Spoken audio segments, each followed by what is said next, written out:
There are people who are like, you know, get a tattoo on like their forearm and like are like, I have to see this every day for the rest of my life. Like, I'm freaking out. I woke up with these tattoos. It says get cake, die young. I woke up with it. I had no idea I had even got it. I was so fucked up. I literally was just like, all right, that's there.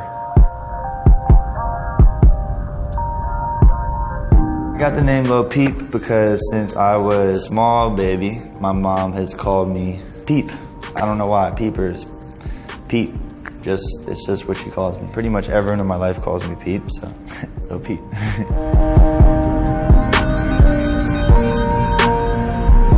I was born on Halloween night, November 1st. So I got that 11-1 also. So I got like bats over here, this pumpkin one. I got a lot of spooky shit going on. These things, I fucking hate these things.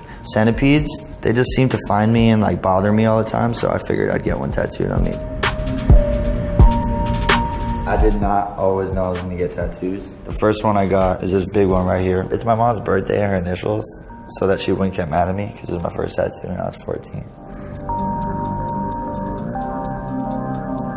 I got my grandpa, I got my mom, I got friend tattooed on me. So yeah, I have a weird, you know, definition of family. It's not the same as everyone else's. Like I got my son right here on my leg, but my son is a doll that I bought at a store, and his name is Meep. I bought Meep a year ago now with my ex-girlfriend, and he's our son, and so I decided I had to get him tattooed on me.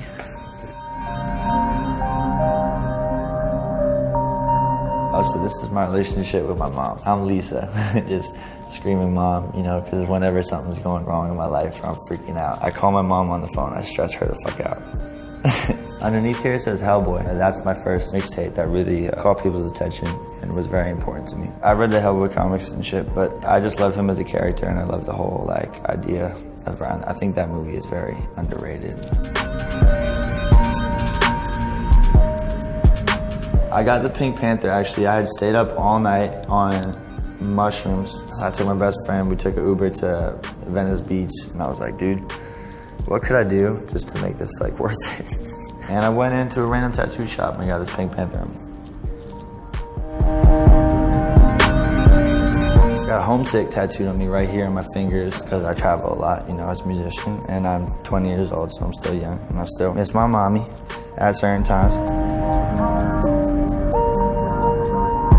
I'm from Long Island, New York. Fashion doesn't exist there, it just isn't a thing. So that's pretty much where I got my style. People would always copy what I did in high school and shit, and, you know, try to dress like me and whatnot, and it really pissed me off, so I kept changing. There almost isn't a style because it's just me, you know what I mean? If I'm feeling really punk, like fuck everything, I'll get a weird red anarchy logo on my face or fucking this mood tattoo. I don't think there's really one particular style, but if I had to choose my favorite, it would probably be like cholo style tattoos, like for sure. 2015, I got this broken heart right under my eye. I was not feeling too well. I'm very just like outgoing with it. It was kind of like a push for myself to like be successful with like the music I was doing, because it can make it harder to get a job when your face is covered in tattoos. And this is a lucky charm. It's just a horseshoe. It's just for good luck. Working really well. Sometimes, you know.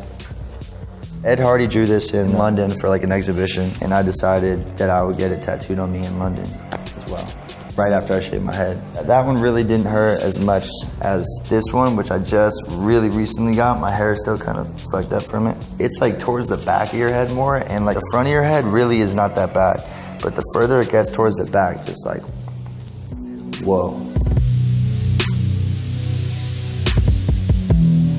Now my tattoos have kind of become a part of me, and when I look in the mirror, I just see my face. Literally, when you get it, it takes about a week to sink in, and then you're like, this is just part of me. There are people who are like, you know, get a tattoo on like their forearm and like are like, I have to see this every day for the rest of my life. Like, I'm freaking out. And I'm like, dude, I woke up with these tattoos. It says get cake, die young. I woke up with it. I had no idea I had even got it. I was so fucked up. I literally was just like, all right, that's there.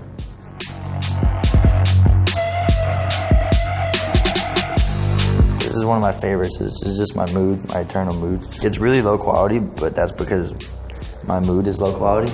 You know what I mean? Most people would regret this, but this is like one of my favorite tats, so.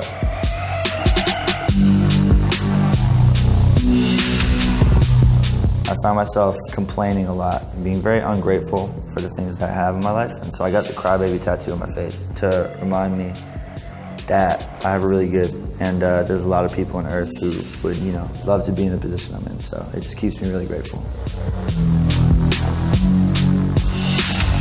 I plan on going from my feet, covering all the way, everything, as much as I can without it like really hurting, you know what I mean? I don't have any like secure plans. I just come up with tattoos. Like I'll wake up and I'll be like, yo, I want to get tatted today. I kind of like looking like a mess and just like, what the fuck? If you're thinking about it, do it. And if you like how people look when they're all covered in tattoos, then you should be covered in tattoos. Wake up every day and like look in the mirror and be like, holy shit, this is sick. If I woke up and I didn't have any of my tattoos on, I would cry for like an hour. Yep, so pretty much these are all the stupid, crazy tattoos I got on my body, and I'm gonna go get a bunch more real soon and then come back and show you them.